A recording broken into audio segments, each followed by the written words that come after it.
n'est pas celui de notre bilan, mais de rappeler que le chef de l'État, son Excellence M. Macky Sall, a fait de l'assainissement sa seule priorité, en attestent les importants investissements au profit du secteur.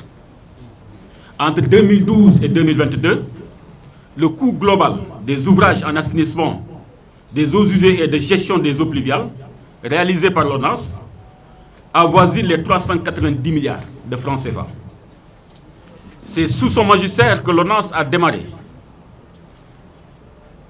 la mise en œuvre de projets structurants, parmi lesquels je peux noter le projet d'extension et de modernisation de la station de Cameroun, le projet de dépollution de la baie d'Anne, le projet de renouvellement du collecteur Alfan, le projet de Diville, le projet de pompage et drainage des eaux pluviales pour la ville sainte de Touba, le projet eau potable et assainissement en milieu urbain, semi-urbain et rural.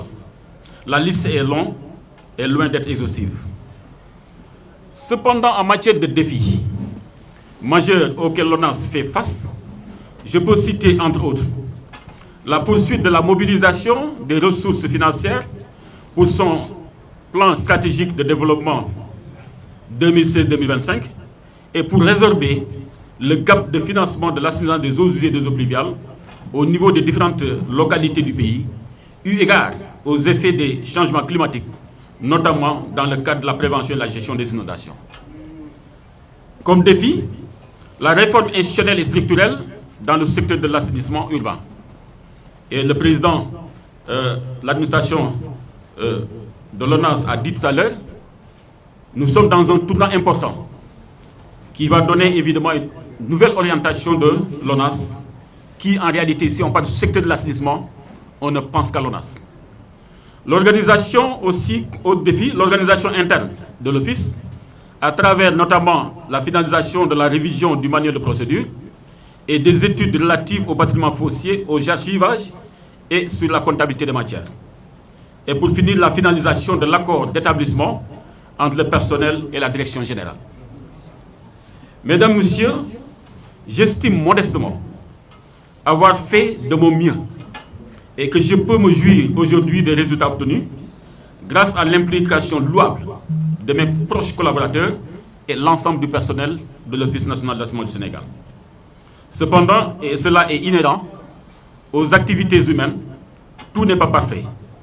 Il reste beaucoup de choses à faire pour que l'ONAS soit l'établissement public le plus performant au Sénégal. Et c'est possible. On a l'habitude de dire que les hommes passent, les institutions restent. Aujourd'hui, M. Mamadou Mamoud Diallo prend le flambeau pour le raviver davantage. Nous ne doutons pas un seul instant que vous allez l'insuffler pour un nouveau souffle au bénéfice du développement de l'Office.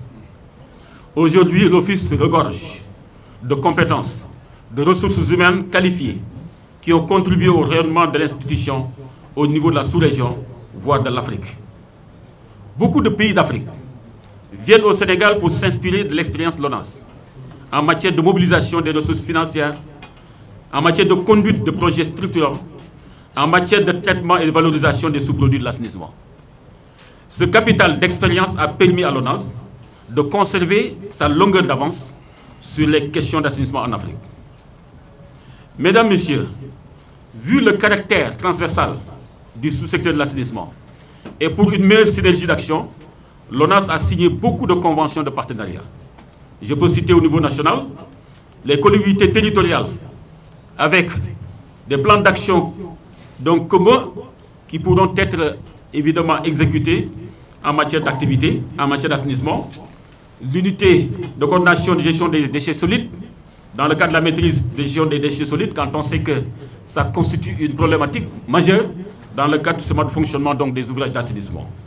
Le service national d'hygiène, dans le cadre de la lutte contre les mauvaises pratiques d'hygiène, les infractions, qui constituent aussi une problématique au niveau donc, du secteur. Le centre de suivi écologique sur les effets du changement climatique qui constitue une problématique. L'association sénégalaise de normalisation dans le cadre du respect des normes et de la réglementation, entre autres. Au niveau international, nous avons l'Association africaine de l'eau, donc en termes de plaidoyer, promotion des innovations, Nous y travaillons avec eux donc pour le développement du secteur au niveau africain.